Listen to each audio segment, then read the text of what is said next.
Hello everyone, welcome to my YouTube channel learn with Afreen.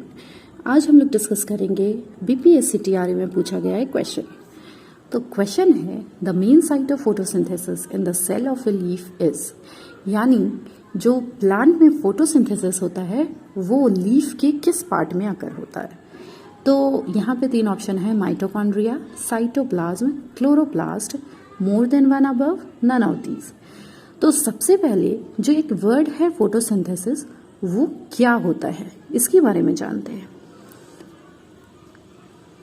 Photosynthesis, the process of making food by plant is called photosynthesis, यानी एक पौधा, एक plant जिस process से अपना खाना बनाता है उस प्रोसेस को हम लोग बोलते हैं फोटोसिंथेसिस। ठीक है, अब ये जो फोटोसिंथेसिस है ये किसी न किसी पार्ट में तो आकर कर रहा होगा, तो it occurs in the leaf part.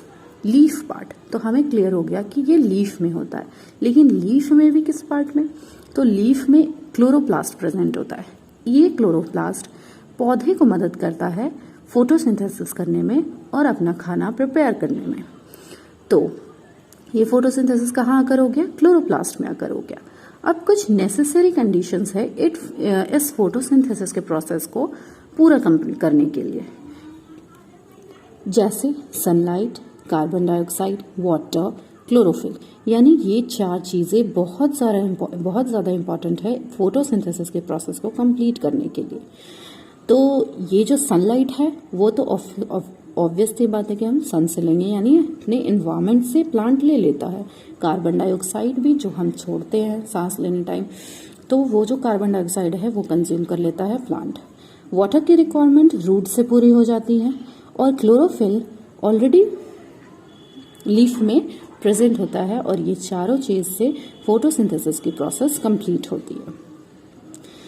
अगर हम क्लोरोप्लास्ट की बात करेंगे तो क्लोरोप्लास्ट कैसा दिखता है, ये लीफ है, लीफ में ही क्लोरोप्लास्ट पाया जाता है। क्लोरोप्लास्ट ये स्ट्रक्चर है क्लोरोप्लास्ट का। क्लोरोप्लास्ट एक डबल मेम्ब्रेनस ऑर्गेनल है। क्या है, डबल मेम्ब्रेनस ऑर्गेनल है, यानी इसमें दो मेम्ब्रेन होते हैं, एक तो आउटर मेम्ब्रेन होता है और एक इनर मेम्ब्रेन होता है। दो मेम्ब्रेन से ये बना होता है। देन आफ्टर इसमें कुछ अरेंजमेंट आपको दिख रही है, जैसे ये सारी अरेंजमेंट, ये सैक लाइक स्ट्रक्चर दिख रहा है। तो ये जो एक के ऊपर एक अरेंजमेंट है, इस अरेंजमेंट को हम पूरे होल अरेंजमेंट को क्या कहते हैं, ग्रैनम कहते हैं। क्या कहते हैं, ग्रैनम। एंड ये जो अकेला है सिर्फ एक, उसे हम थाइलोकॉइड कहते हैं, यानी कि अगर थाइलोकॉइड एक के ऊपर एक अरेंज हो जाए तो इस ग्रुप को हम ग्रैनम कहते हैं। अब ये कई सारे ग्रैनम इसमें मौजूद होते हैं। जो थाइलोकॉइड है इसके बीच के एरिया को हम लोग ल्यूमेन कहते हैं। ये सारा जो ग्रैनम है एक दूसरे से कनेक्टेड होता है। इस कनेक्शंस, ये आप देख पा रहे हैं यहाँ पे, इस कनेक्शन को हम लोग बोलते हैं लेमिला। इस कनेक्शन को हम लोग बोलते हैं लेमिला। इस कनेक्शन को क्या बोलते हैं, लेमिला। तो हमने देखा क्लोरोप्लास्ट कैसा होता है, हमने देख लिया कहाँ पाया जाता है, लीफ में पाया जाता है। अब ये क्लोरोप्लास्ट क्या काम करता है, फोटोसिंथेसिस का काम करता है। एक बार फिर से रिवीजन कर सकते हैं कि फोटोसिंथेसिस एक प्रोसेस है जिसमें प्लांट अपना खाना बनाती है। प्लांट जो है ये लीफ में ये प्रक्रिया को पूरा करता है, लीफ के भी क्लोरोप्लास्ट में इस प्रक्रिया को फॉलो करता है। इसको फोटोसिंथेसिस करने के लिए कुछ कंडीशंस की जरूरत है, वाटर एंड क्लोरोफिल।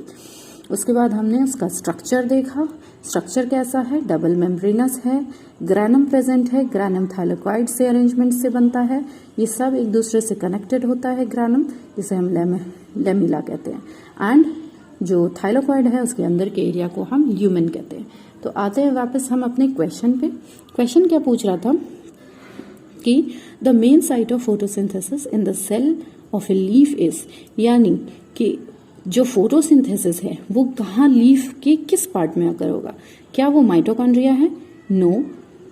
क्या वो माइटोकॉन्ड्रिया है, नो। क्या हमने अभी माइटोकॉन्ड्रिया पढ़ा, नहीं पढ़ा, तो माइटोकॉन्ड्रिया तो नहीं होगा।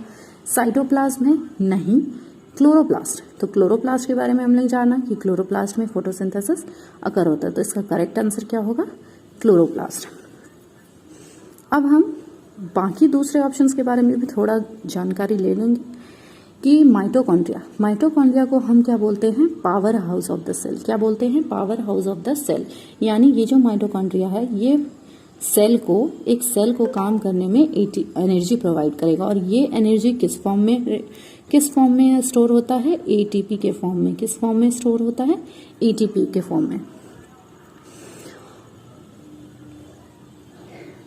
और दूसरा क्या ऑप्शन है, साइटोप्लाज्म। अब ये साइटोप्लाज्म क्या होता है, साइटोप्लाज्म जो है किसी सेल, ये सेल है और ये न्यूक्लियस है, सेल के अंदर वाला एरिया और न्यूक्लियस के बाहर वाला एरिया, तो ये जो होता है ये एरिया क्या होता है, साइटोप्लाज्म कहते हैं। इसी साइटोप्लाज्म में सारा सेल ऑर्गेनल्स प्रेजेंट होता है। क्या प्रेजेंट होता है, सारा सेल ऑर्गेनल्स। ठीक है, सारा सेल ऑर्गेनल किसमें प्रेजेंट होगा, साइटोप्लाज्म में। साइटोप्लाज्म थोड़ा एक फ्लूइड लाइक स्ट्रक्चर है जिसमें सारे जो सेल ऑर्गेनल्स हैं, जैसे माइटोकॉन्ड्रिया हो गया, जैसे हो गया गोल्गी एपरेटस हो गया, इंडोप्लाज्मिक रेटिकुलम हो गया, रफ इंडोप्लाज्मिक रेटिकुलम हो गया, वैक्यूल्स हो गया, और आपका राइबोसोम हो गया, ये सारे जो है इसी में फ्लोट करते रहते हैं।